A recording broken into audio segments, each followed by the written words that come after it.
Everybody, ComX presents. Alex, not yet. Lauren, what are you doing? Making everything look sexy and chilling. Duncan, it's nearly showtime. Can you put that down? What is that? A really big squid. Are you ready for drinking? Drawing? What about laughing? Well, hold on to your butts.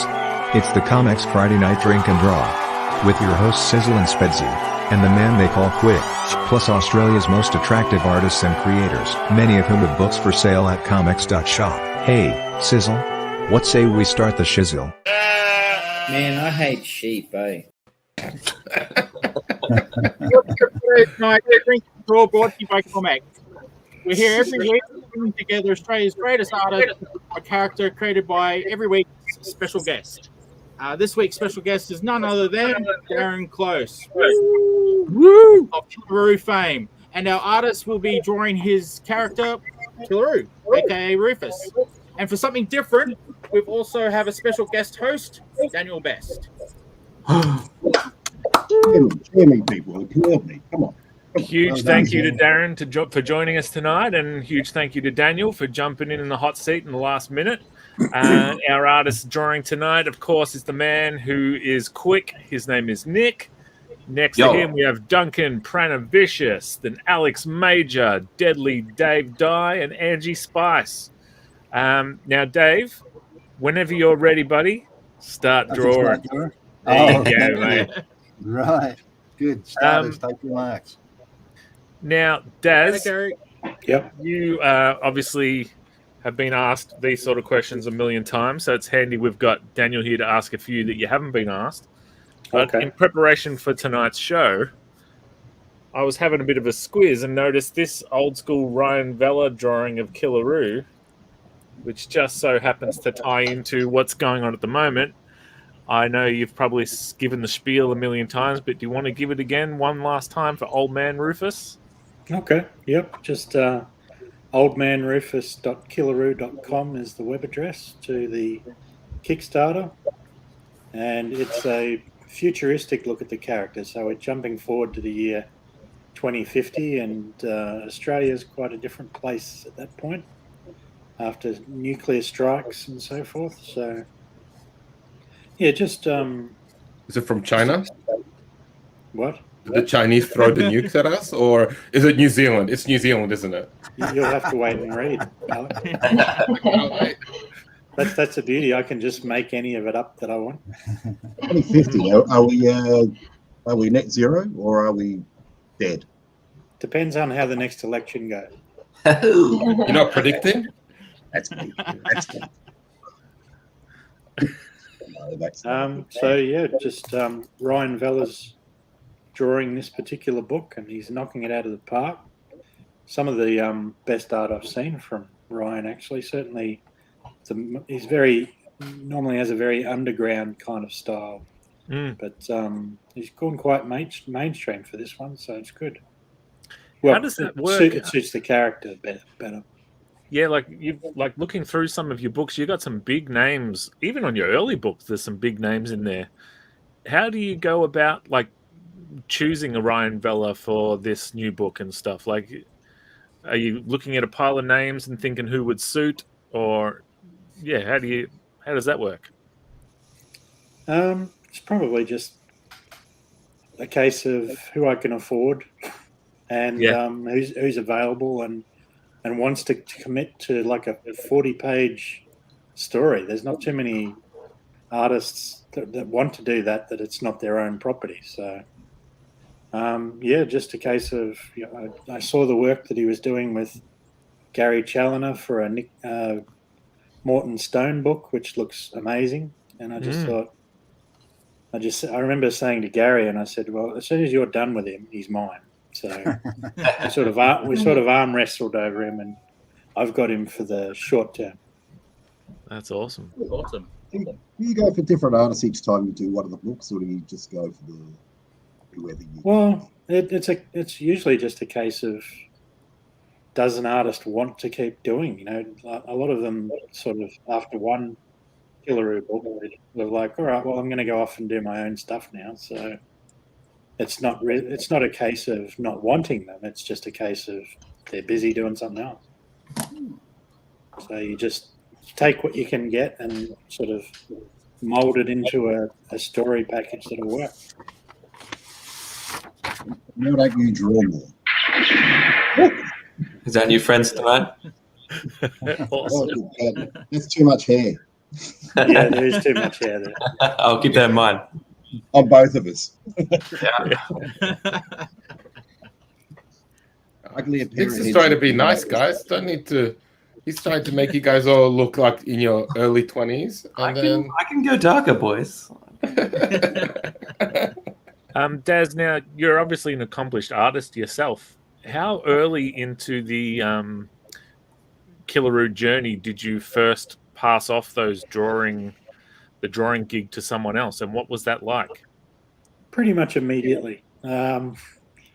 Book one was essentially the first Killaroo book, which I had. I had John Sommeriva doing a story in that, and Evan Jacobson. That's the one. And just a little guy named Ben Templesmith did the cover. I don't know if you've heard of him. Yeah. He hasn't really amounted to much, sadly, but no, it was just to get drop in. Alex Evan Jacobson, who penciled it, he's working at Lucasfilm, and he's worked on one of the Star Wars films as well. So he's also has gone on to do cool stuff, and he also worked on Kung Fu. He also worked on Kung Fu Panda 3 in Shanghai, and we used to hang, and I played Mario Kart at his house. Oh, that's great to hear.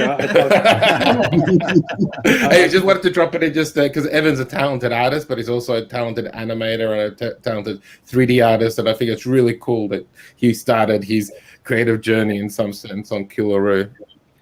No, I've kind of lost touch with Evan, so it's great to hear that he's doing well. Yeah. Anyways, back to you, Darren. It's not about me; it's about you and Killaroo. I'm going to go back to animating. Well, I was going to say, the credits on the first book are pretty crazy, considering it's your first book.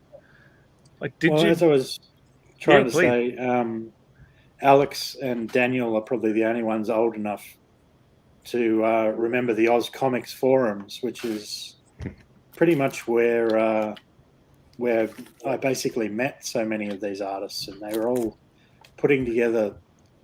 Thanks, Damo. They were all putting together comics of their own and collaborating and so forth. So it was just a case of, all right, who can I grab to work on this? And all I did was ask, and they said yes. So awesome. Fancy having the moxie to be asking those names from the get-go. That's pretty awesome. Kudos. Danny Nolan question. I'm actually in talks with someone in Melbourne about possibly doing something in a feature film, but only very early talks yet. We haven't really gone any further than having a chat. I don't think there's going to be a lot of that, to be honest. Not if it's an Australian production.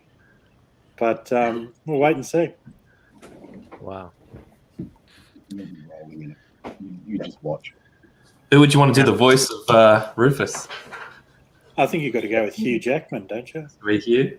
It's either Duncan or Duncan Prendergast. Or Duncan. Or Duncan, yeah. The Road Warrior. Would you recruit that scandalous man? Oh, Mel Gibson. Yeah. Yeah, he's probably like cheaper than he was back in the day. Yeah, he's probably kind of toxic too. Yeah, I like that kind of scandalous casting, though. I sort of, every time I see it, I always hear the voice of that little guy that did that before. Danny DeVito.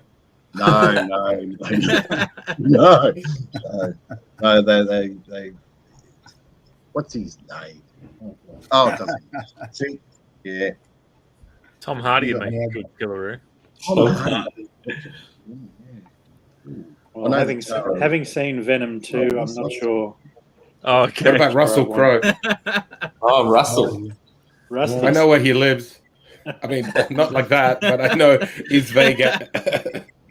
I've been close to his house, and then somebody told me, "Oh, Russell Crowe lives here in Woolloomooloo." Yeah, on the end of the pier there. Yeah. Oh, there you go. See, Dave knows as well. So, did you play Mario Kart with him, Alex? No, because he didn't visit me in Shanghai, the bastard. So, Oh, Dave Hughes. Yeah, not. Yeah. I'll pass. Hughes. Yeah, maybe not. Yeah. I think Gaz would make a good voice for Killaroo. I reckon if you're going to do the Old Man Rufus, if you got someone like Jack Thompson, like a real gravelly voice for that one, would be kind of cool. What about Dave Dye? He's playing. He'd be He's a Old bit Man too Biscuit. old for the role, I think. Oh, no. I might not be available, so bad luck. Oh, diva already. That sounded Hey, perfect. Brad. The Old Man Biscuit gig's gone to Dave's head, I think. Yeah, sign me up for Old Man Biscuit for sure. I want to be the voice for Imagine. I was reading it again this week. I love it. So what, Darren, since we're here, I wanted to ask some of your early days stuff. Like I remember Killaroo. I don't know how much everybody knows about Killaroo. Guessing a lot, but it was a uni paper. Is that correct? Yeah, back in '95, it was sort of like a one-page strip. I can probably bring it up and send it to Rob if you like. Yeah. Yeah. But it was pretty average, if I'm honest. But to be honest, it was 95. Tell us it was great. Well, maybe I'll let you guys be the judge of that. Let me just bring it up. I know it's on here somewhere. Oh, so Dave's putting his glasses on so he can see what he's drawing. That's Actually, that's pretty helpful if I do see that possum. But I don't want to give away what the animation is going to be, but If there's something small and cute in it, Alex is going to draw it. Some have called Alex small and cute. That's what she said. But she says many things, so I would never listen to her. Or parts of him, you mean? Yeah. I don't know where this is going. Just talking about little cute possums. That's it. So nobody. I wanted to pick a kangaroo and not a tomato. So, Darren, I got a quick question for you as well about something else about your early days, because I remember back. Because back in the graphic design days, did you design the logo for Todd McFarlane? And do you have any cool stories working with the guy creating Spawn and stuff? Or did I remember incorrectly? I think you might have got that one a bit mixed up. I actually was a friend of the designer who used to work for Todd, Brent Ash. Oh, okay. He's gone on to work with Ashley Wood for his toys, actually. Okay. But yeah, it was kind of cool talking to the guy who was working on the design of those books, because they were very, at that period, it was very, the 90s were very grunge, so lots of rough fonts and textures and stuff like that. Mm-hmm. But no, I think the closest to Todd was drawing a cover for Daniel there, for a little book that he might want to tell us about. No one wants to hear it. The World versus Todd McFarlane. Yes, I thought of only one person to do that cover, and that was you. Mainly because you told me that if I approached anyone else to do that cover, you'd come and hunt me down and beat the living shit out of me. Sorry, case out of me. Yes, that's why I approached you to do it. And it was a very good cover. Rob Layfield speaks highly of it. Yeah. You drew an ankle. I mean, he's not ever seen an ankle or a foot before in his life. He said it was just so impressive. I couldn't get enough of it. I was stunned. And in all seriousness, I love that cover. Whoa. Yeah. There we go. Pressing the wrong button there, eh? Yeah. Quick fire. I've had to do that from memory when I can't see Dave. Just draw his knee. I just had to do. I just had to do a quick runner because the talk about graphic design and stuff and the logos. So if you look at this Killaroo logo, now this is my band's old CD. Oh yes, that's the same font It is. Someone's ripping someone off. Someone's getting sued. Well, I mean, to be perfectly honest, I just downloaded that font off the internet. Same. Turned it into my logo, so yeah, I can't really claim any kind of ownership of that. Rob, I just sent you a couple of files. One's the university strip, and the other one is probably what we should have posted to start with, particularly for the people at home, which is the model sheet for Killer Rob. Ah, yes. Yeah, I was trying to find that. If you wanted to bring I was that trying up. to do that, and Rob just says, just Google's your friend. Well, yeah, in my defense, Alex said, normally to all the artists, we send a little, some samples for them to go by. But this would have to be one of the most Googleable Australian characters of all time. So I thought, well, we don't really need to send this one out, do we? But trusty Alex, what does Killaroo look like?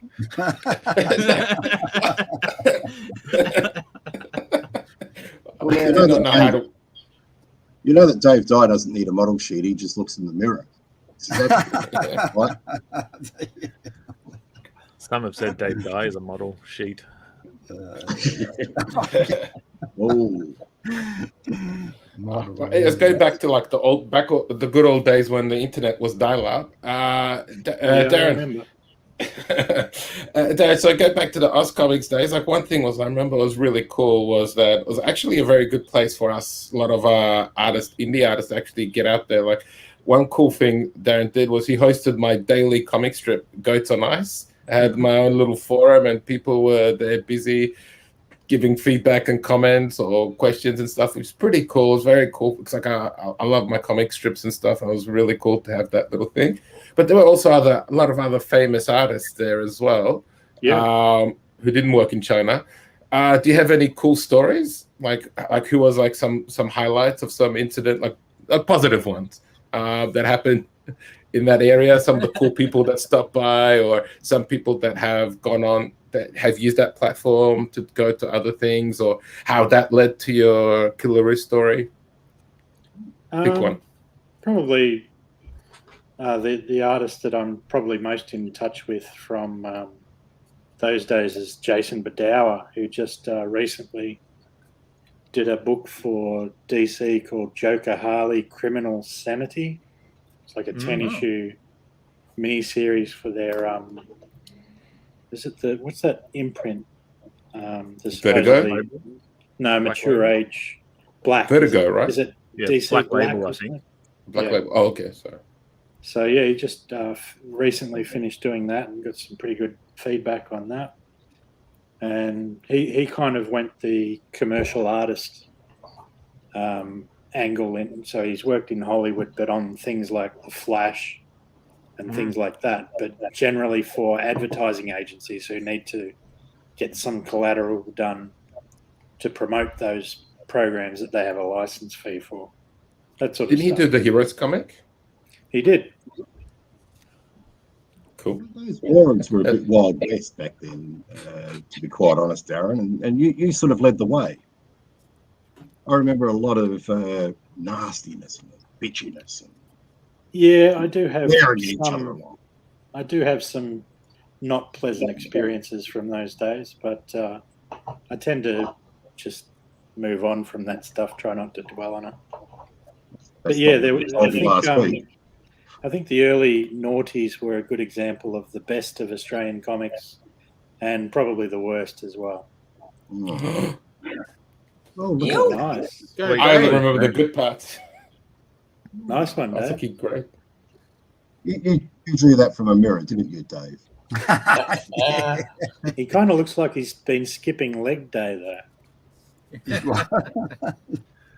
Have you shown this comment yet, Sizzle?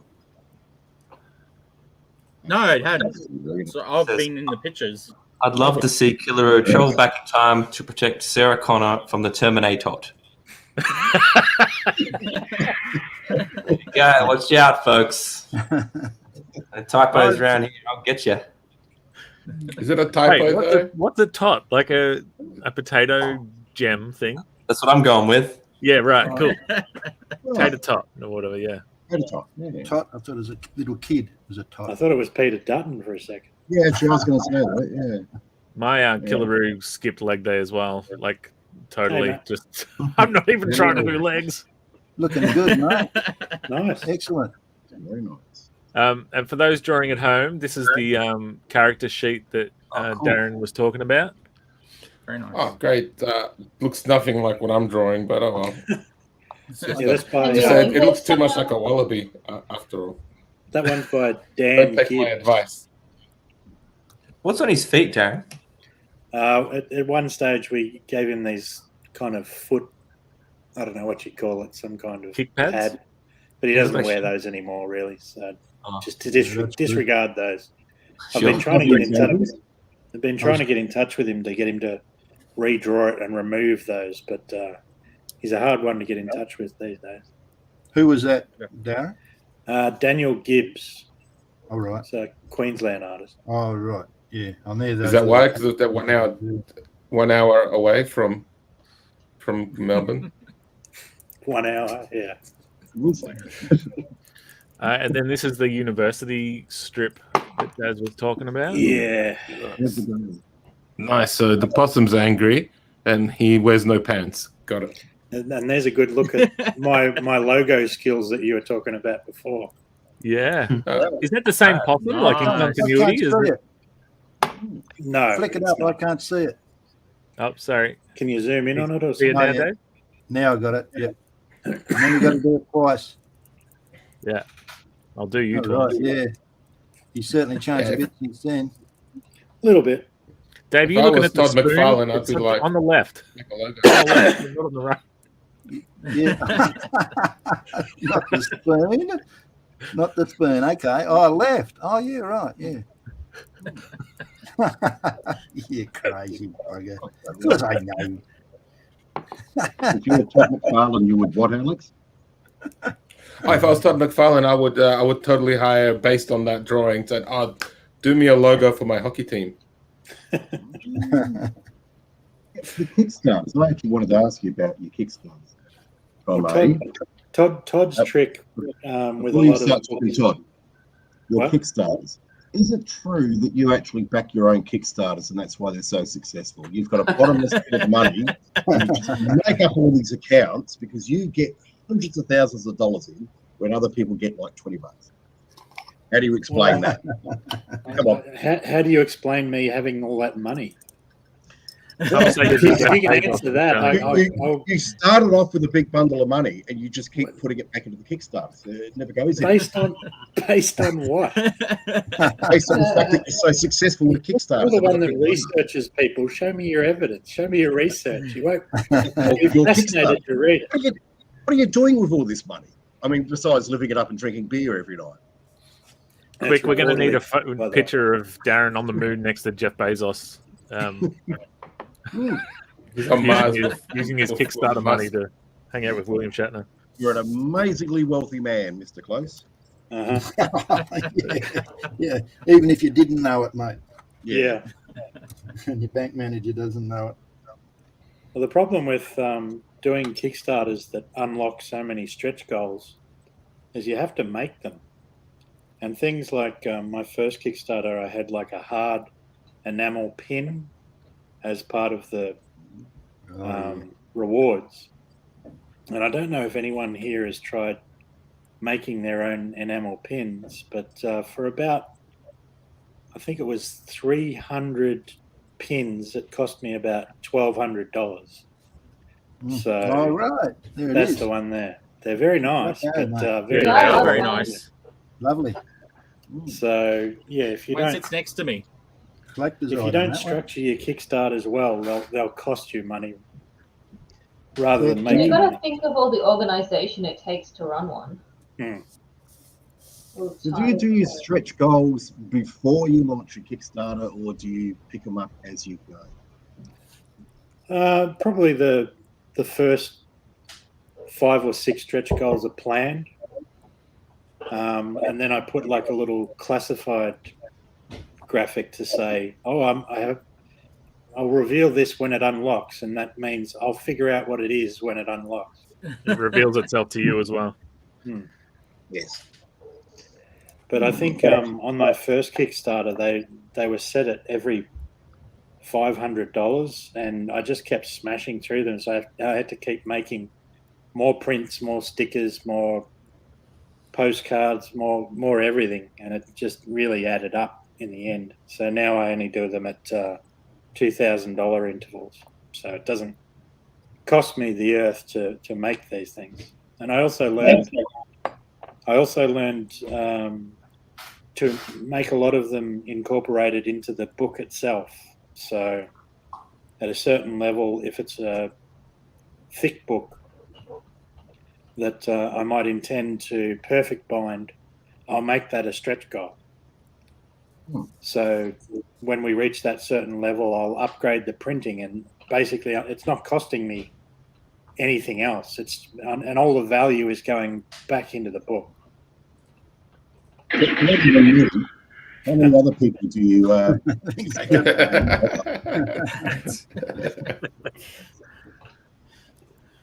So, other than me, how many other people do you message on a daily basis and say, "My Kickstarter passed"?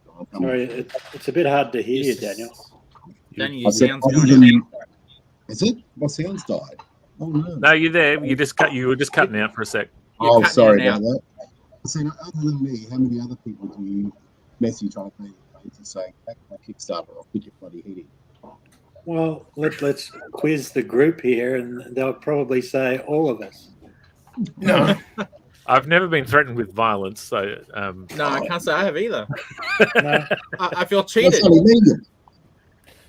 Well, I mean, a lot of you, I don't have to. Like, you've already backed it. But that's the trick. Is I go through my friends list, and I'm like, who do I message? But I have to check the backer list and make sure that they haven't already backed it. Otherwise, I'm going, hey, why haven't you backed it, you bastard? And they're like, I already have, you bastard. For that, I'm just going to cancel my pledge, you know. So. And the last one, you got me to back it twice, and then bothered me to throw in more money down the track.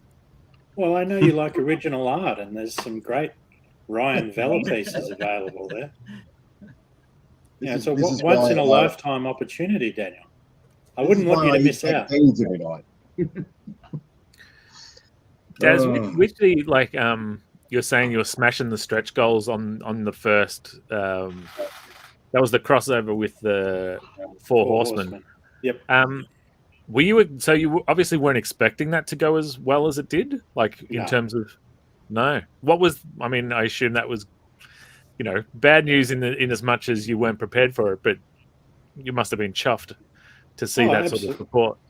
Absolutely, but I was completely flat-footed. Like I was basically frantically creating new stretch goals and new graphics and so forth every hour or every day, and that's the thing with a Kickstarter. If you're going to run one properly, and Sizzle will relate to this, it's like it's a daily grind. You've really got to keep pushing it.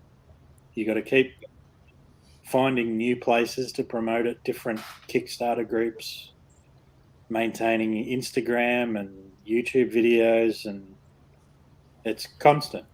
So I've gotten better at planning it. So a lot of the graphics, the daily graphics that you see, especially pre-launch, I do all of them ahead of time. So I just have them scheduled in Facebook. There's a bit of automation that is available now in the business page section where you can schedule ads to run on both Kickstarter and Instagram, and it'll auto post them for you.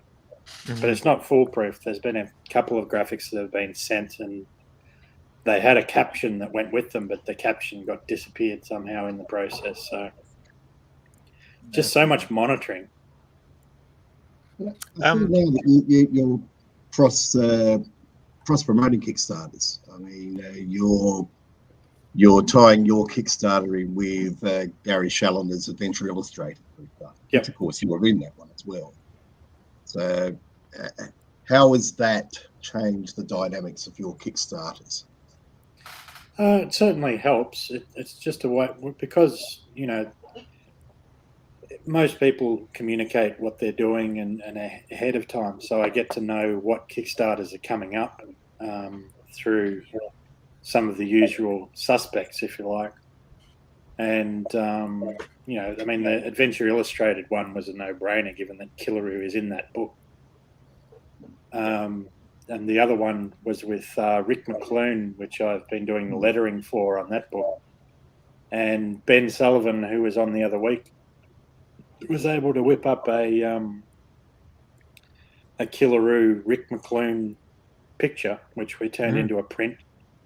And the idea is that people who back both campaigns will get a bonus from each campaign. So if it's double backer prints, it means Gary will send them a print and I'll send them a print. And they'll be slightly different. So it might be a black and white print and a colour print.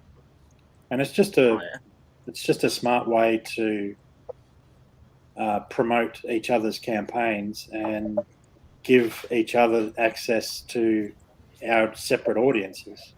And I do that with quite a few US campaigns as well. And I generally go for bigger ones. You want to share with a campaign that's already got 300 backers, because that's 300 people who are known to back Kickstarters that are now getting access to have a look at your page. And if you've got a similar, you're giving that same access for them to your backers. So that's why it's annoying to quite a few people getting a daily update about my Kickstarter, but that's the primary reason is those campaign shares.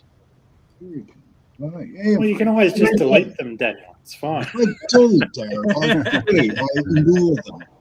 I just do. I just go, oh, Christ, it's bloody close again. What does he want? Oh. But I mean, he wants your money. That's what he wants. I also like to keep backers, because I'm getting new books delivered probably Monday, Tuesday next week. And a lot of the people who are backing this campaign backed those. So I'm keeping them updated that, yeah, their books are generally coming. Yeah, that's not far Yeah, off. that's what it looks like, yeah. My kids have asked me, they said, where's all our inheritance? And I said, Darren Close has got all the money, so you go chat him up. Chase him up, he'll give you it all. He's got millions sitting there. He sleeps on a mattress packed with money. That's a nice fantasy. I'm sure it's one you've had. Daz, I don't want to get in between this. You are awesome with sharing your wealth of knowledge, and there's numerous places where people can, like you just dropped a Substack newsletter thing that really detailed how people should handle a Kickstarter and stuff. I wondered if we could talk a little bit more about Rufus himself. Could you? What's his in-story origin, or is it yet to be revealed? That's the Scars book. Have you got that one? I don't think I. No. No, yes, I do actually. But can you? I've got the coloured PDF. Could you give us a rundown for the people that might not be aware? Well, you can actually read it for free on my Facebook page. So if you type in Killaroo into Facebook, it'll show up there. But I don't want to actually spoil it for people. No, I guess don't spoil it, but maybe give us the elevator pitch. Elevator pitch. Yeah. The two-sentence origin. Okay. He's a mutant kangaroo and he fights people. I love it. Oh, does he have a mum and dad? And what are they like? Again, you'll have to read the book. One's a killer, one's a guru. Well, speaking of he fights people, being a character that's been around for 20 years, and I spoke to you a while ago, just picking your brain and asking you, like, have you thought about doing another character? And you said, no, I've still got lots of Killaroo stories to tell, which I thought was awesome. How do you go about finding new ways to tell a Killaroo story, like finding new people for him to beat up? That's a pretty good sketch of Daniel there. I like that. I immediately recognised who that was. Sorry, Rob. Uncle Daz has all your money. A good example would be the Semper Fi book. Matthew Sowell, there you go. There you go. Approached me with a story idea. So yeah, someone's prepared a pitch and I'll read it. And it wasn't exact. The first draft wasn't exactly what I was looking for. So I gave him some notes on that, and he came back with one that did work. And we kind of went from there. So, sometimes I'll seek out writers like with the Gang Wars anthology. And then others will just approach me and say, oh, I'd really like to do a Killaroo story. And I'll go, all right, well, what's your ideas? And we sort of go back and forth on what the character is and what their ideas are for. And as long as it doesn't break any of sort of the character rules that are in my head, like no one else has access to. Yeah. Then, Your psychiatrist. full speed ahead. And particularly with, the Kickstarter platform, there's no book that's not really suitable for that. It's just a case of, all right, well, what's it going to cost? How much do you want? How much does the artist want? So what's our actual production costs? How much will it cost to print? And you put it into a Kickstarter and put a number on it and see what happens. If it funds, great. If it doesn't, that's it. Once you okay a pitch, how hands-on are you after that? Like, are you sort of hovering above, saying yes, no, or is there much freedom there? There's a little bit of that, but once a writer and I have sort of become in tune on what the character is and how he reacts, I rarely have to actually step in because they kind of get it. Yeah. And if they push it too far, I'll rein them back in. But generally, that's looking good, Dave. Oh, yeah, sorry. Yeah. Nice work, Dave. Dave, it looks just like you, mate. When I think of you, that's exactly what I think. Add a bit more scruff to him, Dave. What's that, mate? Add a bit more scruff and hair to him. Oh, this is Old Man Rufus. Sorry, just Angie, I've got a question for Angie. Oh, sorry, I don't know how to say what it is. It's a Korean wine. It's a Korean flavored wine. Nice. Well, Alex is. I was like, should I drop some Koreans? Is that like Korean wine? Would be like it's not when we make juice beer. I don't know. It's not soju. Are you drinking soju? Yeah, I think that's what it is. Yeah, I think. Soju is not. Yeah, soju is like the Korea's answer to vodka, but they put fruity stuff on it now. Angie, this is me with a glass of wine. As you can see, it's quite tiny. Are you really small, or is that glass massively big? No, it's just a red wine glass. Because either way, that's an incredible glass you've got going on there. Oh, it's the perspective. Yeah, it's I mean, you drink it like this. Dude, I'm always nostalgic for A&W root beer. It just reminds me of Utah every time. Every time I miss Utah or I see someplace, I'm like, all the good memories of Utah come to my head. I miss you too, Alex. Yeah, you. But anyways, I've got a question for everybody except Darren, and it's Killaroo related. What's everybody's first encounter with Killaroo? Like, what's the first time you've seen Killaroo? So, can I answer this? Because I also want to big up Darren. So, I knew of the character, but I'd never read any of the books. And then I put out a comic book to very little fanfare, but called Badly Beaten Boy. And this was in 2010. And Tim McEwen followed me on Twitter, and so did Darren Close. And Darren Close messaged me and said, hey, how can I get a copy? Let's do a book swap. And I sent him my book, and he sent me his. And it was a big moment for me. I felt very legitimized. Like, I was in the door for 2 seconds, and already, arguably the biggest gun in the holster was messaging me. So that was very humbling, and then he read the book and he got back to me, and with some positive comments and whatever. And so that's my introduction. So huge thank you to Darren. That meant a lot to me. So I've got a follow-up question to that. So you guys are both from Melbourne, right? Did you guys have like a little you guys didn't have like a little coffee meetup where you go like, hey, let's grab coffee, chat comic books, and then swap books, or just anything through the mail because I'm shy to meet people? Yeah, the second one with the shyness. I have since met Darren in person a few times. How was it? It was great. Thanks for asking. Yeah, it's really good. All right. Well, I don't know other people with first encounter. Quick, Nick, what's your first encounter with Killaroo?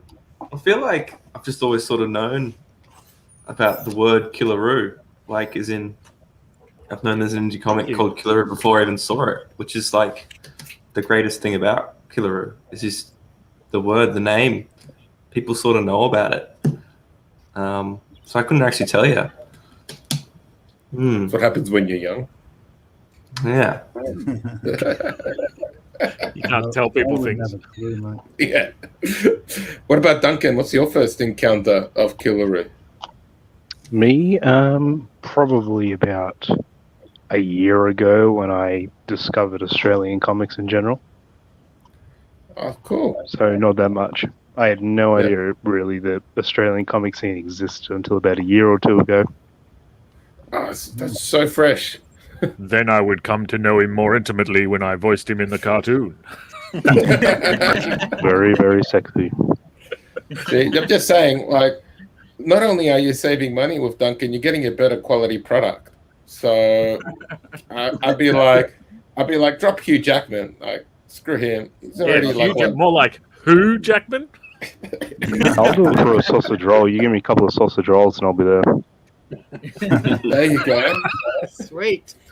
What about Sizzle? What's your first? It'll be a Melbourne production, so that's probably about how much they'll pay you. So it's good. I'll play the possum for 2 dim sims.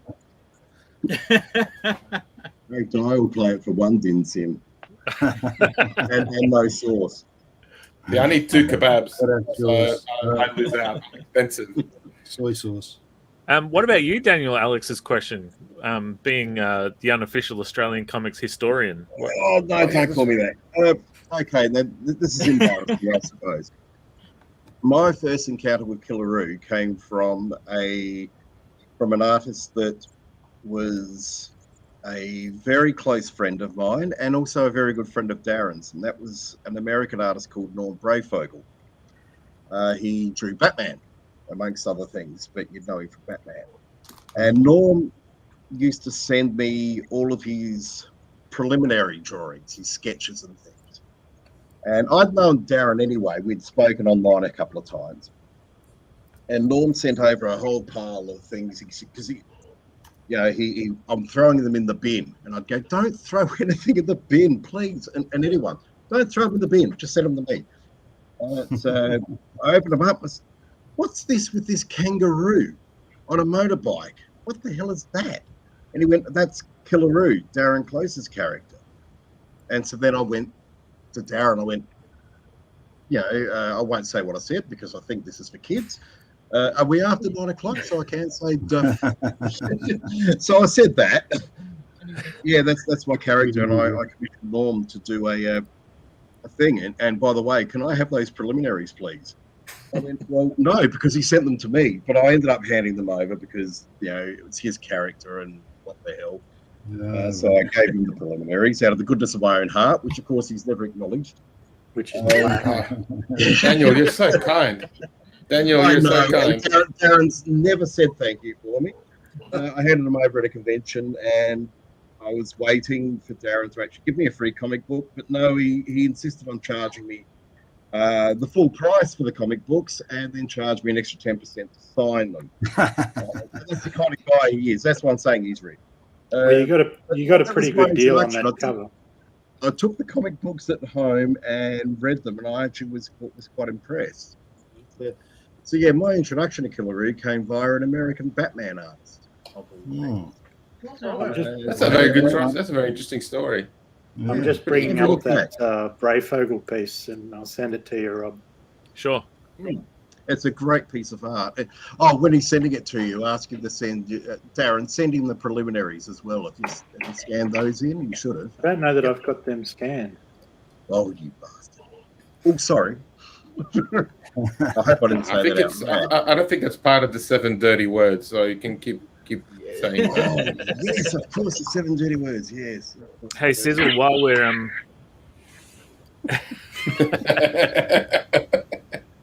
you want to show off some art, Sis, while we're waiting for I will show off. I've got a whole bunch that's come in. This one came in early, so I think it was Nick did a bit of a show. Beautiful. Nick May, killing it. Yep, Nick May. Good. And then we got Do it Michelle. twice, Sizzle. A regular. Oh, you had to see it. Okay, sorry. What about now? Yeah, beautiful. Yep. Awesome. Nice. And then we got Michelle. Nice work, Michelle. It's a regular. That's very cool. I like that. Yeah, very That nice. is good. Davo 77. Nice work, Davo. Oh, yeah. Good one, Davo. Love the eyes. Love Davo's work. That's a self-portrait. That's Davo himself, isn't it? Yeah. Not enough Then we got lines. Dan May. Nice, See Dan. that one? That's good. Dan did Good 2. work, mate. He's showing off. He did one in a car as well. Oh, that's awesome. The Spider-Mobile. awesome. Very nice. That's his Mario reminds- Kart character. That just reminds me of like The Simpsons. Does Killaroo like dune buggies? No, everybody loves dune buggies. That's what it's like. He's like an If artist, Daz Jim ever, I could never draw motorbikes very well. So if I ever drew Killaroo, it'd be, can we do a dune buggy version? 'Cause, yeah. That's awesome. And then we got Ryan Bella sent this one in. Oh, yeah, there we go. Oh, yeah, so that's fairly average. As expected. Good one. Wow, nice work, Ryan. That's great. And Matt Kime sent this one in. Oh, Whoa. Oh, yes. oh, hello. Knocked that up in Sweet. now. No way, he did that in 40 minutes. That's Not No, with he that did much it in foliage. 10. That's actually one of mine. That's what I was thinking.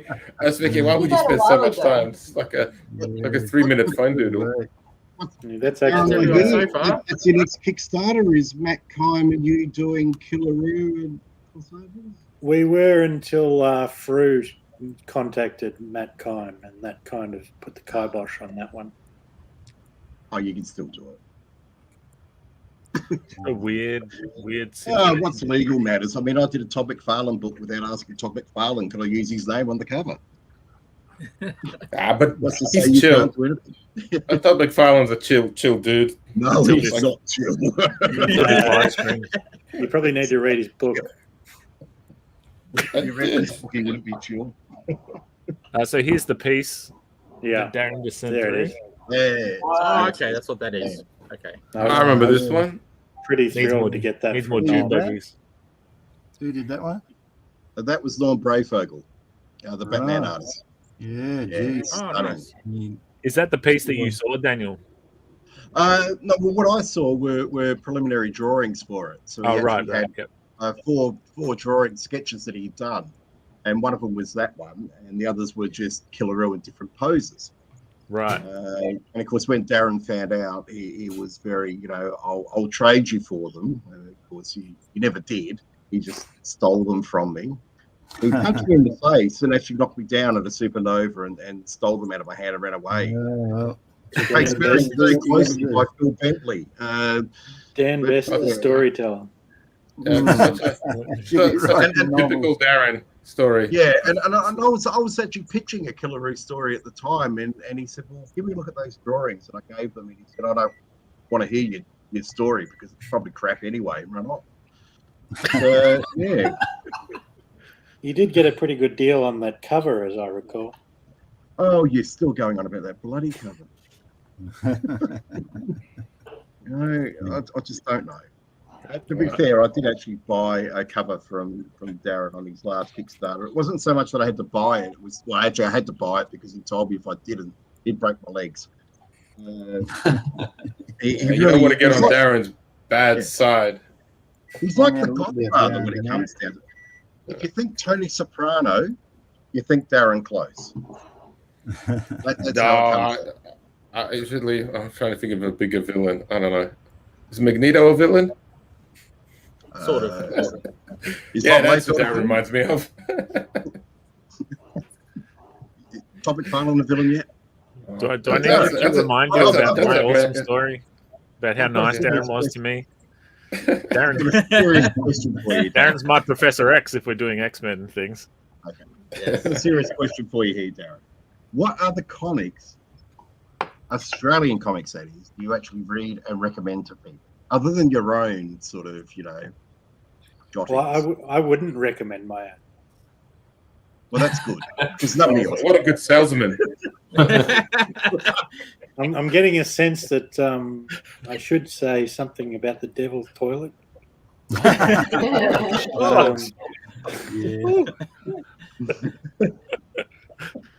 That'll get you an invite back again, Daz. Right every week now. Actually, Ryan Vella, who's obviously working on Old Man Rufus now, I contacted him years back to because his comics are very hard to find. He basically does little photocopy runs of maybe 50 copies each, and when they're done, they're done. So I basically messaged him and I was like, what do you have left of what stocks? And I'll buy one of each. Mm.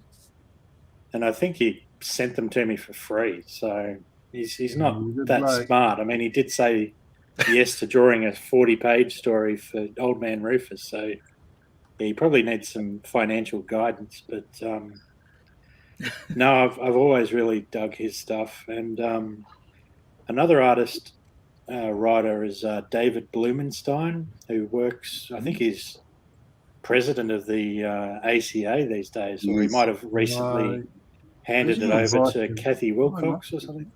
He's vice president. Yeah. Kathy Wilcox is the president. Yeah, Kathy Wilcox is president. Always loved his comics. He has just a unique sense of humor, and it's not, I guess people would expect the Australian comics that I would like to be, very mainstream looking, but I actually find a lot of the indie stuff is just fantastic. Mm. So outside of Angie and Duncan and Alex and Dave, and Angie's comics are really good too. Have you guys seen that? Who do you want to work with next on Killaroo? Yeah, Corey's cool. Who's your dream artist for Killaroo outside of the people that are here tonight? Well, I think if I won Tats Lotto, because I'm not rich, as Daniel has suggested, I'd probably hire Wayne Nichols to draw it in perpetuity. He's probably one of the artists that's done several commissions for me over the years, and he's just nailed it, like just really captured the essence of the character. So he'd probably be the one that I'd tap on the shoulder. I think he's getting into music now, though, so we might have lost him as a comic artist. But yeah, he's very good. I remember seeing his other. He's just done. He used to be a concept artist at Chrome, I think, or the Tasmanian Tiger for all the video game fans here. Like Dave, Deadly Dave. Huge video game fan. Don't know it, mate. Sorry. Dave's more of a Crash Bandicoot kind of guy. I would imagine he's more like he's more of a Fortnite guy. Oh yeah. I'm now going to ask the obvious question, Darren. Killaroo is a sausage party. When are you going to start putting women's voices into it and hiring women artists, female artists? What, like Lauren Marshall? Yeah, like Lauren Marshall, like all of them. When are you going to start hiring them? When are you going to start putting them in? Lauren literally just finished doing a Young Rufus story for me, and she also did her cover It is for Old stunning. Man Rufus. Yes. But for the rest of it, it's pretty much get the hot dog buns out. It's simply a case of who's interested. Well, why don't you ask? I am just drawn Killaroo before, I think. She may even be drawing him right Oh, now. I'm a big fan. Angie, would you draw a Killaroo story if you were invited? Oh, no pressure. Like, no No. pressure at all. Yeah. If you ask me We that, all like, like uncomfortable positions. No, But no, I I love would your totally do it if it was right. If it was the right timing, if it was suitable, and all that other crap. But I'd definitely love to do it. There you go. Cool. You heard it here, folks. The contract's basically been signed live in the air. It has. It's signed, sealed, and delivered now. coming January to Kickstarter. I love your work to bits, Angie. I want to get you into the Killaroos, into the Killaroos. Oh, but like also like I, you respect that. There's a certain style around the character, and like I have a strong anime kind of manga influence, so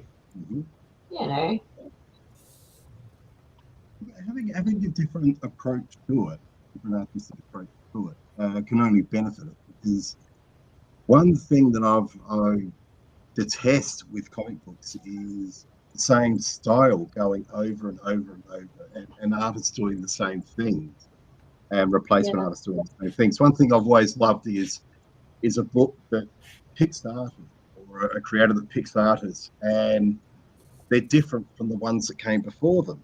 So having a different style, an anime style, might actually serve a story better than someone like a Ryan Feller, or God forbid, a Dave Dye. Oh, Angie, there you see go. that comment? Angie, there you go.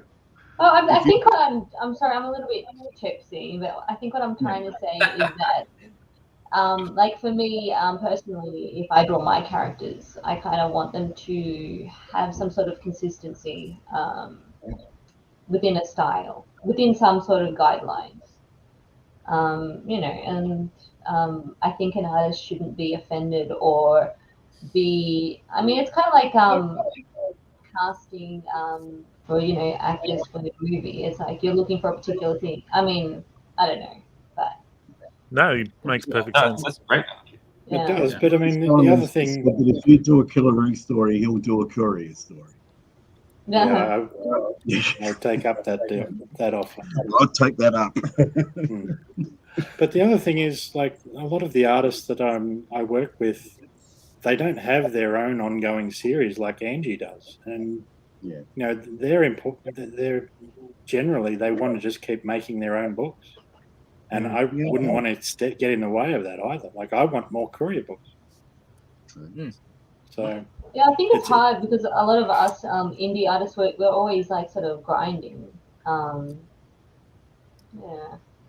But at the same time, anything goes in this, in what we do. So it's all about making time, and it's about everything sort of, I guess, coming into line. Yeah, I suppose where I'm coming from on it is if Darren, if you got Angie or someone of that ilk, that's a new audience for Killaroo, but it's also a new audience for the artists that you've got, and you can then push them towards, say, Courier. Please excuse me for saying that, but it works on many levels. It introduces a new audience to what you're both doing.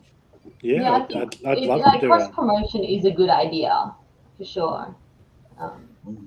Yeah. And it all comes down, for me, it all comes down to, there's a great story of Led Zeppelin where they hired a publicist, and the manager took them up at one of the shows, and he turned around and he looked at the audience, and there's like 40,000 people there. And the guy said, yeah, I've done my job well. We went, have a look over there, which was the opposite direction where all the cars were driving. He said, these people we've already got, these people we want to get. And that's where I'm sort of thinking that maybe looking at outside of the box, to use that horrible, and I hate cliche, use that cliche, would that not be something to ponder or consider? Oh, it would. If the right artist had the right story and they wanted to do a Killaroo story, I'd be all in on it. But there's also, there's a certain level of cultural insensitivity that I have to be careful about as well, insofar as I'm not familiar with much manga at all. And if that scenario sort of came around, probably one of the first people I'd talk to would be Alex and just say, look, can you give me sort of a primer on what's the etiquette and how do manga and anime kind of studios work and that sort of thing. So you just have to be careful. I hired an artist from Bleach before to work at my studio, and our our low Chinese salaries were better than the Japanese salaries there. So there's that. If there's something that you don't want to get in there. But actually, I wanted to bring up something something similar to this cross promotion stuff. But I know Killaroo was on a TV show before. Do I remember correctly? Yeah, I think it was either Water Rats or Stingers or something like that.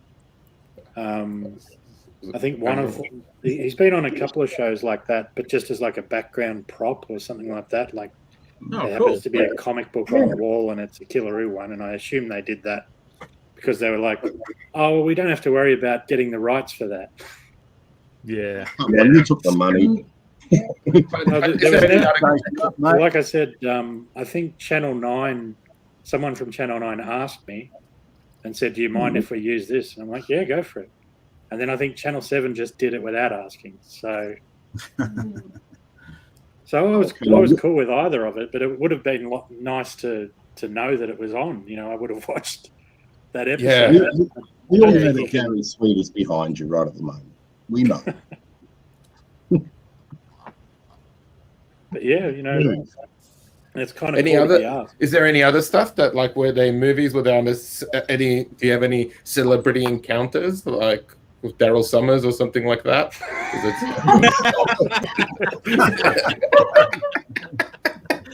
Killaroo versus Aussie Ostrich. Yeah, something like that. No. Bert Newton. Probably the closest I've come to that is the director of Wolf Creek came to a convention once, and I was a real fan of that film. And I think I just said, look, if you ever wanted to make a Killaroo story, give me a yell. And he's like, yeah, cool. And I never heard anything.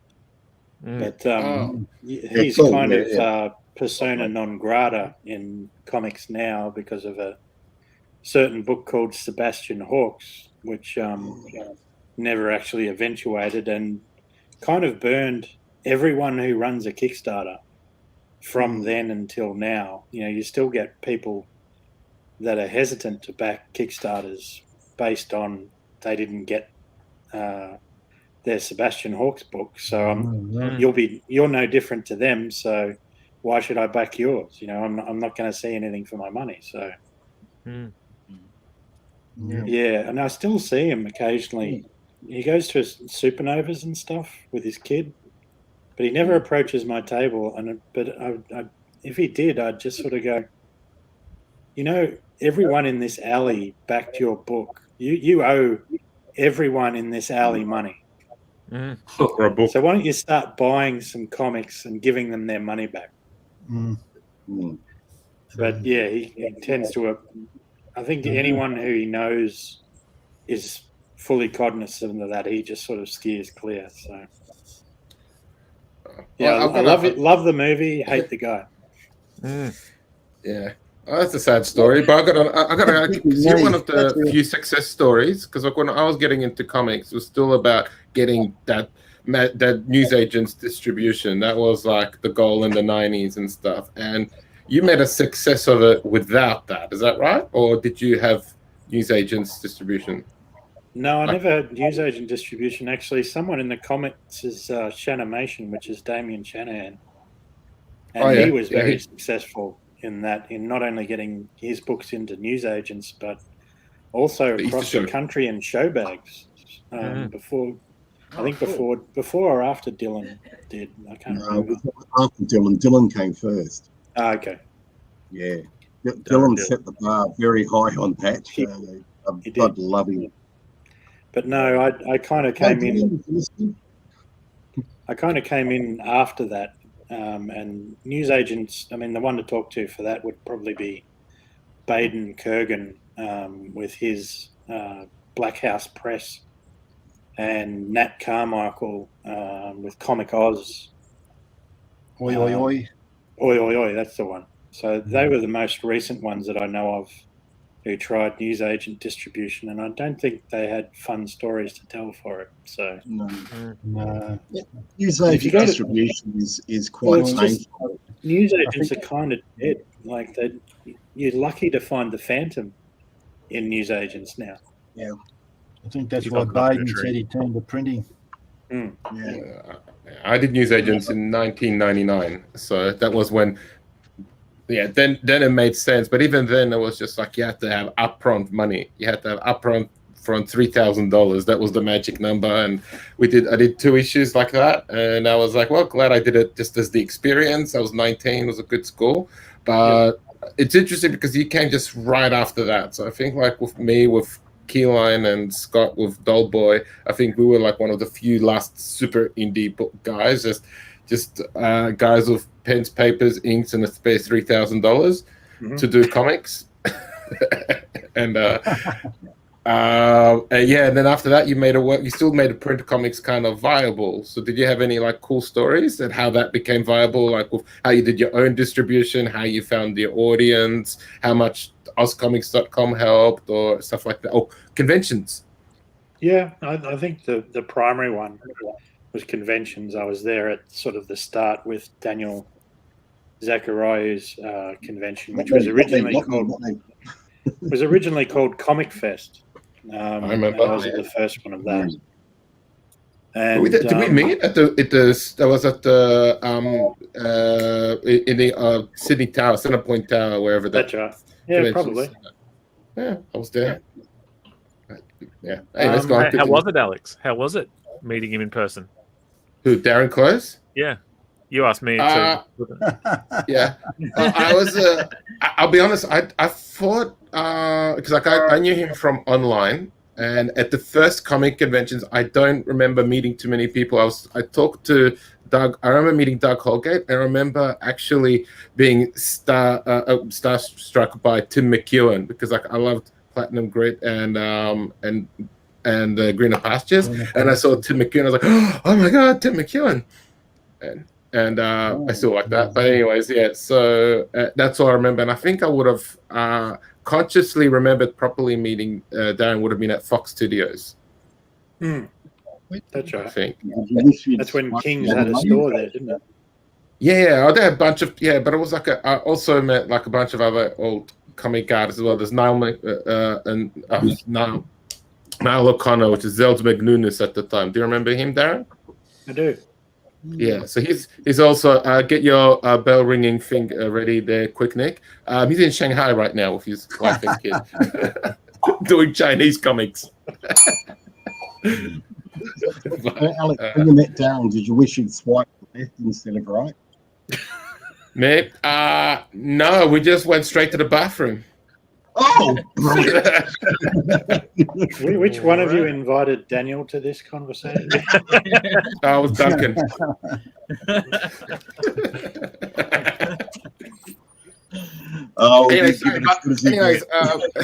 Anyways, Darren, enough about me and my recollections of it. What was your journey like at the beginning with the print comics? What are some of the highs and the higher highs? Well, back then they didn't have web offset, so everything had to be, as you'll recall, had to be printed with plates. Yeah, I remember those. Made them so bloody expensive to make. But it was just legwork. You know, that's looking pretty good, though. Looking awesome, man.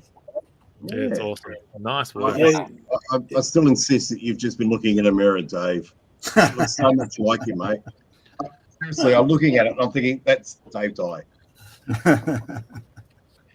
No, it's just pure work. You just I'll have switch to... my camera on now. I'll finish so you'll be I can see a steadily pretty face. disappointed, Daniel. Yeah, that's what she said. God. She keeps talking. Anyway, so we're not talking about you, Angie. We're talking about somebody else. Oh, I can't even hear what you're saying. Sorry, I'm just focused too much. That's okay. Probably a good thing. Oh, that looks good, Dave. That's a work of art. Oh, God, what is that? Oh, God, please. Oh, God. My screen just broke. Blinded by the light, the reflection. Well, we've got some more pictures come in, so I will show. We've got one from Lee from Whack Comics, I think it is. I'll just bring that up twice so everyone can see it. Ah, there you go. He's a rough and gnarly looking bloke. I don't know if these are two different ones or not. No, it's just two different angles. Oh, yeah. Good. Getting closer. He's been through some stuff, that guy. And we got another one nice from and old. Ben. Yeah. We got one from Ben Sullivan. Oh, Hey, good on you. Hey. Ripper. Very Wow. nice. go. You call them, yeah, exactly. Ben always knocks it out of the park, doesn't he? Yeah. And then, How many you know, 'cause kangaroos I have just you love met? following up after people like Ben. Great work, mate. Got the possum on there. That's a good looking possum and a good looking killer. It's always gone on. Nice. And that little badge there. What's on that badge? I can't quite make it out. I'm sure you could. What's on that badge? I'm sure you could. No, very good, mate.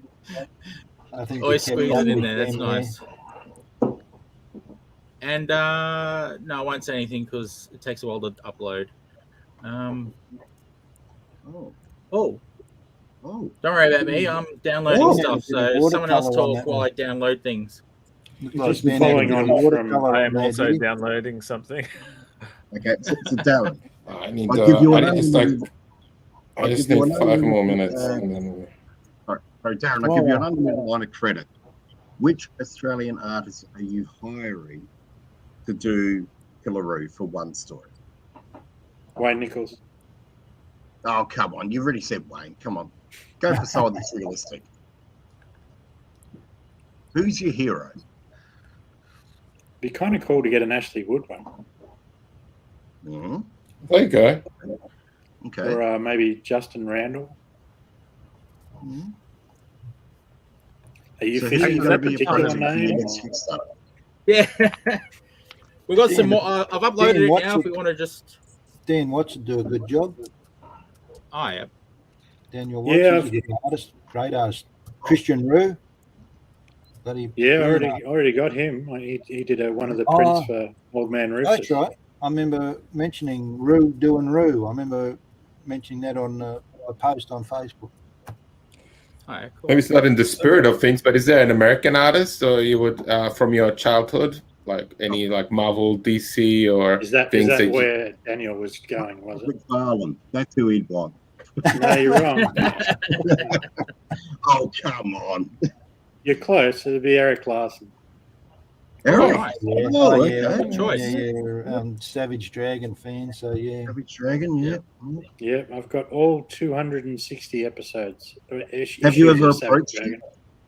Have you ever approached him to do I have. something? He doesn't really do commissions. You have to actually go to a convention and get him to do a sketch. Pay him to do a sketch for you at the venue. Damien Shanahan got a pizza man out of him. Well, why don't you get someone in America that's going to one of the conventions and get one? I'll tell you who do a good job. Simon Bisley. Yeah, that's another good one. Definitely a good pull there. You know, What about Todd Wilson?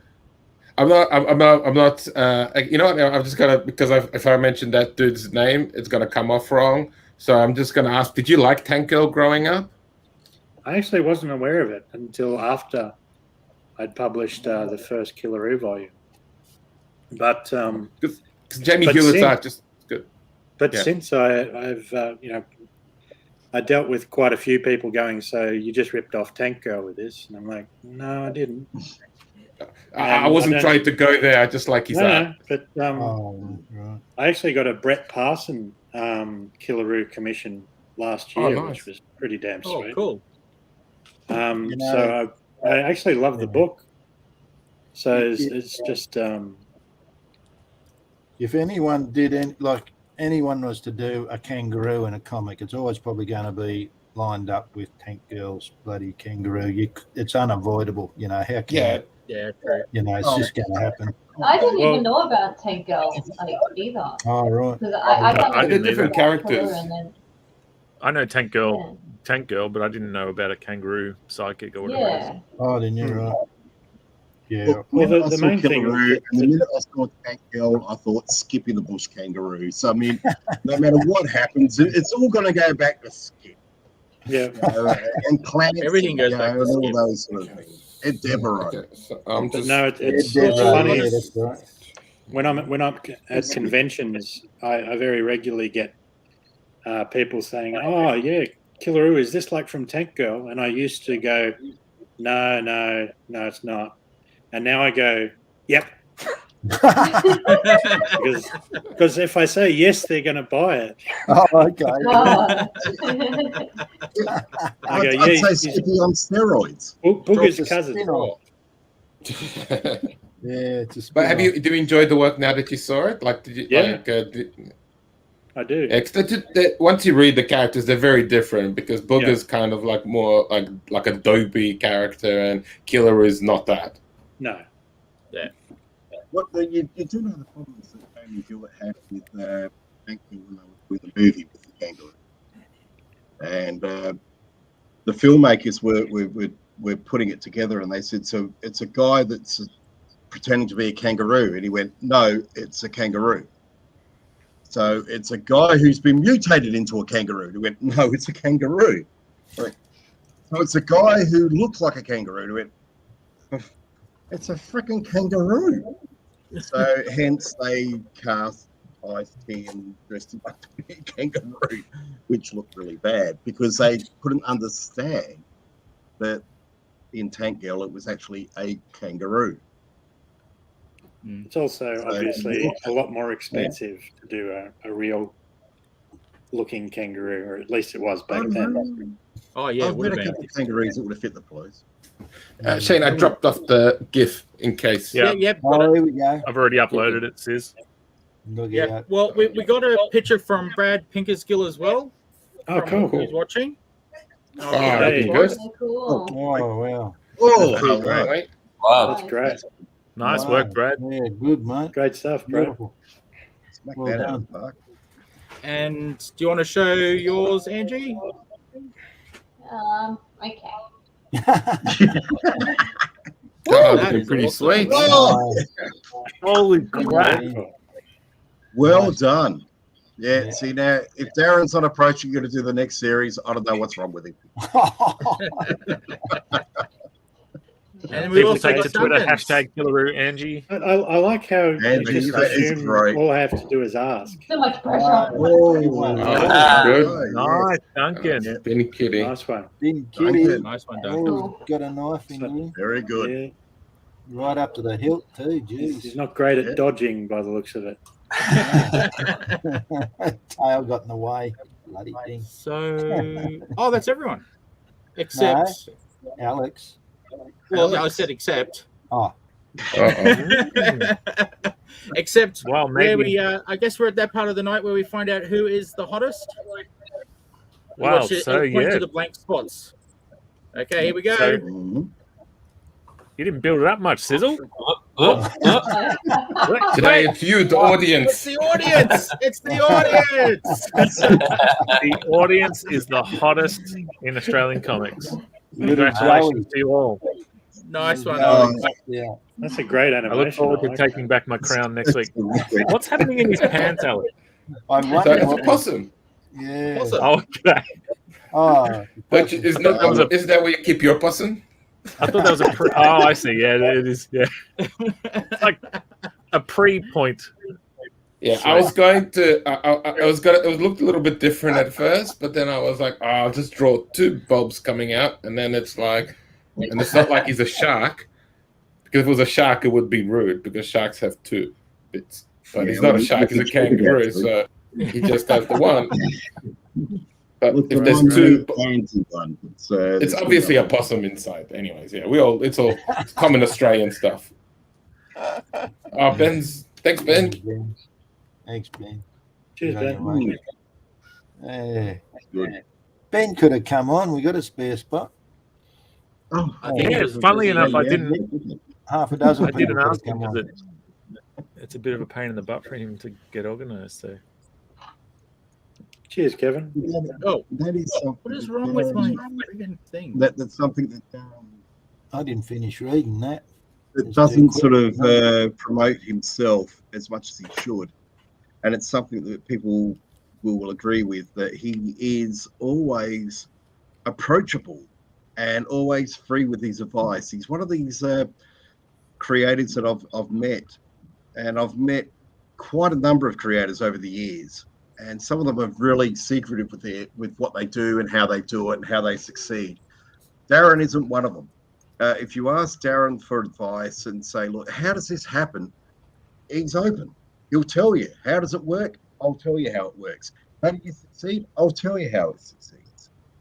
Can you help me with this? He helps. He's one of those very rare people that he can't do enough for the people that are out there that approach him. Whether they're established creators or whether they're new creators breaking in, I always point them towards him and say, look, don't ask me about how to run a Kickstarter. Ask Darren. Don't ask me how to publish a book. Ask him. He'll tell you. He may swear at you at the same time, and he'll tell you that I'm a bum, but he'll tell you anyway. And it's something people... Oh, no, I don't love him. No, come on. I love those eyebrows. Yeah. It is an overlooked thing with him, that he's always free and readily available to hand out what he knows and what he's learnt along the ways, which is really good for people that are breaking in and tripping over stuff to find out where they trip. He'll tell you where he's tripped, and then you won't. So, yeah, that comment that just came up, it's perfect. If anyone wants to ask something, ask him. There's some pre-show sketches I did earlier on through the day. Oh, you're just showing off now. You're posing in the mirror, weren't you? Dave's just cheating. He's like, oh, I've got to prepare. I'm going to spend 3 weeks studying kangaroo anatomy. I love that Daniel spent the first hour and 20 minutes just ragging on Darren, and then the last 40 seconds of the show. And now I'll undo everything that I said with a little bit of time. Seriously, he's a great mate. I'm glad to know him, and I'm glad to count him as a really good friend of mine. I'm sure he would say completely opposite, that he hates my guts. There's things I've bounced off him over the years, and I'll continue to bounce off him, and he'll continue to ignore me and continue to tell me what a bum I am. But, that's the kind of guy he is. He's a good guy. Yes. Unlike Dave Dye, who's a bum. Absolutely. That's right. He looks like a bum. He is a bum. There's some. I watched Lauren Marshall drawing Killaroo the other day. Oh, nice. Last Saturday. Yeah, she certainly knows what she's doing. Old Man Rufus and young Rufus, and in between Rufus over here. Dave, that's a guy. Yeah, I was going to say it's a duck, Dave. I said Lauren's teaching you pretty poorly. It's like, here's how to draw a kangaroo, and you end up drawing a duck. Yeah, I think that might have been Flash Domingo, was it? No, that was Donald Duck. During the crick draw, you had 5 minutes to draw Donald Duck. And the other one was Spot. You had to draw Spider-Man with your left hand. Yeah, a few too many ales for Dan. Well, we might head into the last portion of the show here, Stiz. Is that cool with you? Yeah, sounds good with me.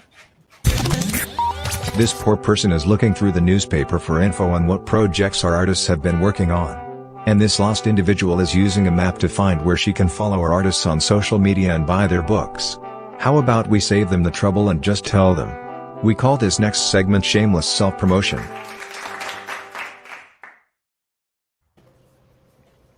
I'll go first. Well, my main one that I'm going to do is what I do every week. Oh, thank you, Spezzy. Is ComX.shop. There is books available for most of the people here, and everyone else seems to have put Darren on the spot. So I'm going to put him on the spot and say, when are you going to send me some books for the shop? And everyone else has had a turn, but for everyone else, oldmanrufus.killaroo.com. Go there as well. That's my other little plug. Just to tag on to what Sizzle was saying, I meant to say at the start of the show, this show is free, obviously, for everyone except for Sizzle. Sizzle told me how much he spends on ComX, and holy shamoly, the boy be dropping ducats. So if you like any of the people who appear on this show, please head over to ComX.shop. Every book you buy obviously goes to the creator, but also a little bit gets sent Sizzle's way. So help him out. In the meantime, I've been working my butt off to finish something by Christmas deadline for ComX Presents, and after 22 pages or something, this guy finally shows up. Oh, nice. Oh, hello. People have been begging for it. Where's that toilet? Well, he's back. Yes, Nice. psychojanitor.com for all my books, or you can get them at comx.shop. Quick Nick. I've got the same update as usual. Just working on my Budgie book, part 2 on its way. It's almost done. The only thing I can show you tonight is Daniel Best having a few too many. There you go. Moving on, Duncan. That was Daniel Breast. Crown of Vicious. Me? All right. Geez, wow. What am I doing? Actually, I got a Kickstarter starting this month, Shane. Yes. Yes, Bin Kitty is coming out sometime this month. Yeah. Wow. Issue 1. It's awesome. Yeah. Wow, good on you, man. Looking That's forward to it. membership. And of course, the Killaroo cartoon coming out hopefully sometime next year. Hopefully. Well, if Alex get to animating, Duncan's ready to Already lay down started. the vocals. Already started. We've got like a seed 12. I don't know, whatever. First episode is 22 minutes of the possum pointing. Be good. He's pointing at you. He's pointing at you. Oh, God, I never understand these webcams. New to technology. Where can we find you at Sloppy Bunny Tunes? Okay, so before we go anywhere, I'm going to use this opportunity to remind everybody here watching this to subscribe to the channel, leave a like, Yes, thank you. leave a comment, and then tell all your friends how how freaking amazing this show is. We nearly made it. With no swears, especially with Daniel Best on the show. Sorry. My apologies. So make sure, because it helps. It helps thing, and like we all know that like Shane puts a lot of effort into this, so we all want to help him out. Make sure that continue. This is like a really awesome thing for Aussie comic artists, so everybody else support. So speaking of Australian comics as well, I've got merchandise. I just received my merchandise from What's Up Fool. They're very high quality products. So the money's going to America, and then it's going to bounce back to me. So and it helps everybody. Well, actually, I got my cut. I don't get any commissions from sales, but the more they sell, the more they like me in America for this. So if you like What's Up Fool, it's very funny. Show just like this kind of, but with less people, more comedians. Also comic wise, now on my third attempt at the final page for my noir book. So that's that when that's on Kickstarter, remember to throw money at that too. Because the stretch goals on that are gonna be amazing, and then no pressure. And then I also promised Why do I look like the guy from East 17 in this picture? I understood that reference. Yeah, I can't even do a song. But anyways, I think that's it. Yeah, that's it. Anyway, oh yeah, my TikTok. Yeah, it's kind of goes in waves. So now the waves are going up. I got 10,000 new followers in the last week. So thanks for anybody from this. Obviously, everybody, all of those are coming from this show. Yeah, that's so the 10,000 people watching this. Yeah. Yeah, all Brazilian kids. So obrigado. And then down to, but it's Sloppy Bunny Tunes for Instagram, TikTok, and then down to Darren, I think, or Angie. Which way do we go? Go to Darren. Darren. You get it wrong every week. Yes. All right, well, as mentioned, Old Man Rufus.killaroo.com is the current Kickstarter. There's about 12 days left of that one. Cool. And I'll also be appearing at Oz Comic Con Melbourne, which I think is next weekend. This week. And I'll have some Old Man Rufus prints, and the new books, Semper Fi and Young Rufus, will also be on hand for that. Cool. And you can get all the Killaroo books through the Kickstarter, or you can go to killaroo.com, and I'll have to send some to the ComX shop as well. Oh, nice. Hey, on the no pressure. People on the spot. That's what we like to do. Put them on the spot live on the show. Force them into things. Yeah, that wasn't an issue before. It's never been an issue before in any other episodes. No, never. Never. And yeah, just type in Killaroo into Facebook, Twitter, Instagram, and you'll probably find me. So, cheers. Awesome. Good. Daniel, take this opportunity. Tell us, we just brought you in and we've never had you on the show before, and you don't like the term, but I like to think of you as the unofficial historian of Australian comics. Or maybe the elder statesman, a novel writer, and stop talking. It makes me feel so freaking old that I am. Oh, and I'd like it noted that I wasn't the first person that said "fuck" tonight. It was T.A. That's two. Who was it? What I've got coming out at the moment is I've got a biography of Len Lawson, who was a comic book artist who worked in the 1940s and 1950s doing the Lone Avenger. He was very, very famous.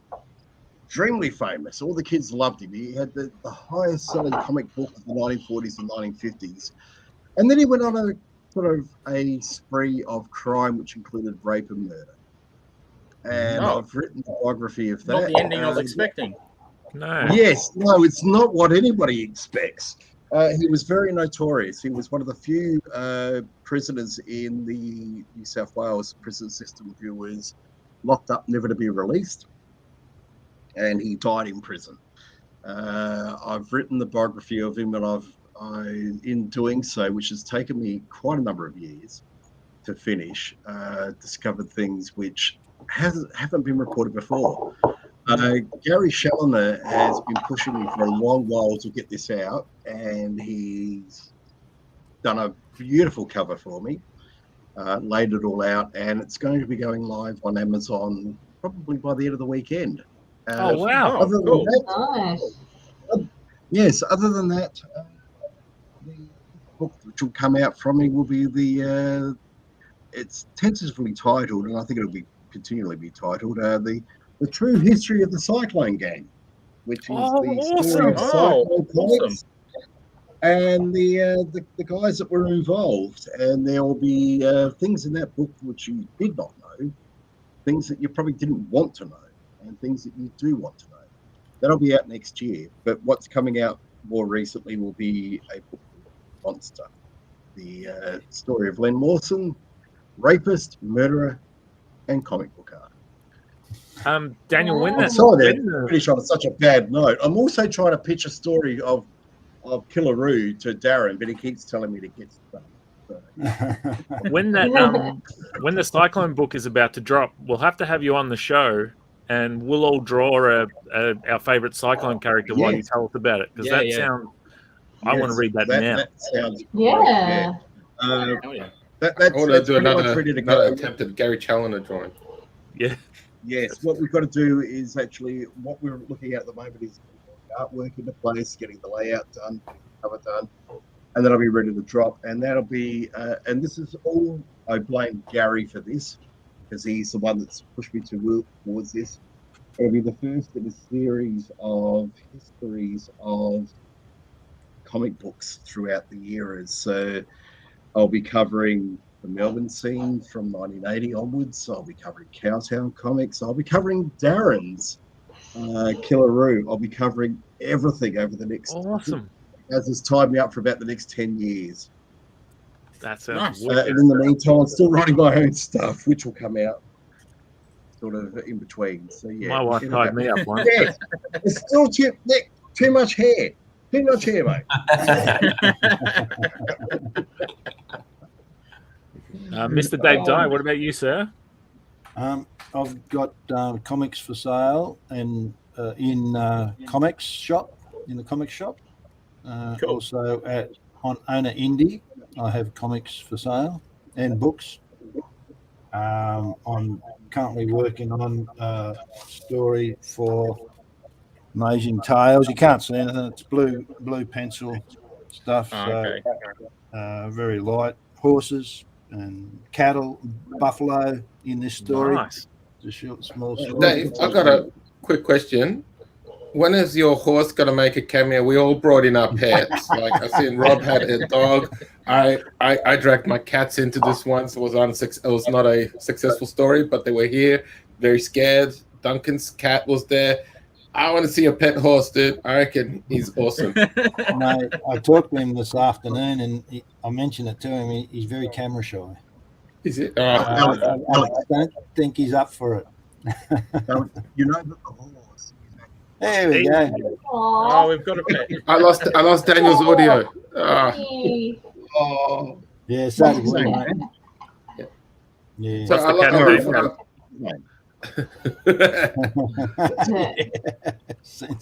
Geez, you're quick, Nick. Did I ever tell you that? And I think that's it from me. So on to Angie. So I've got a new series that I'm currently releasing episodes every week on Webtoon. So if you type in a Hobart Rhapsody, you'll find it. You can also access it from my Instagram, which is Angie Spice Art. It's in my bio.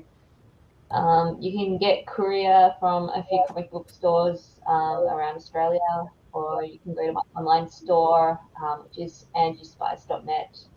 You'll find it all there. That's what about did it, you? really. Excuse me, Ange. You said something Rhapsody. What was it? A Hobart Rhapsody. So that's my web. Yeah. Hobart, the great fair city of Tasmania. Hobart Rhapsody. Yeah. But you just go to my Instagram and there'll be the link there. Right. Yeah, the link in Instagram. Cool. Yeah. Angie, you're just down the road from Gary Challoner. Yes, just down the road from So Gary. you're just down the road from Gary Challoner. Me? You.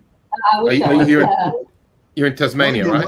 No, I'm from Tassie, but I live in Melbourne. But I'm probably going to move interstate very shortly. So she's just down the road from me, another great Australian artist. Darren Close from That's right. That's exactly right. I'm just around the corner from Nick. Which way are you heading, Ange? You able to say? I'm not sure yet. No, Either toward, I think we're still locked in soon. Okay. Okay. Wodonga or Ballarat or something. Oh, Albury Wodonga there. Nice up on. Oh, well, Kieran Jack's up that way, I think. Ballarat, that's Dylan Naylor. Kieran Jack's got a Kickstarter. Last day today or tomorrow? Oh, okay. I think he said. Who else do we know? That's it. Not sure. There's quite a few actually. Don't start talking. Let's see if I've got it here. You could always just go to this link find all there the we latest go. Kickstarters. Lovely segue, they call that. Yeah, nice one, Dave. Yeah, so I just wanted to say a thank you to Angie, Dave, and Alex, and then for joining us, obviously, and a slightly bigger thank you to Duncan for jumping in last minute. A slightly bigger thank you to Daniel Best for jumping in the hot seat and helping us out tonight. And an even bigger thank you to Darren, aka Rufus's father, Killer Roo, for finally joining us on the show. I can't believe it took us this long, but we finally drew the Roo. And yeah, thanks to Quick, thanks to Sizzle, thanks to everybody who's been watching. And we'll be back next week with Lee Chalker as he's about to drop Battle for Bustle #4. So we'll be drawing one of his characters. Right. Yeah, and then after that's the big Christmas show with a very special guest, Santa Claus. Whoa. Yes. That's a preview to the Noir. Yeah. Yeah, so thank you very much, everybody. Cheers, Thank guys. you. Thanks, We'll see you everyone. next Thank you, week. everyone, for watching. See you next week. See you later. Cheers. Ta-da. Well, we drank, we drew, we talked nonsense. Now it's time to say goodbye. Don't cry, dry your eye, for there are many cool comics you can buy. ComX.shop is full of comics from a bunch of the creators you just watched. Amazing Tales by Dave Dye. The Devil's Toilet by Spedsy. ComX Presents featuring Ed Kearsley, Tony Manzi, Duncan Pranavicius, Peter Wilson, Lee Chalker, Zach George, and so much more. The list is longer than this outro. See you next Friday for more drinking and drawing. Alright Sizzle, press the button. Sizzle? Sizzle, press the damn button. Sizzle you turkey.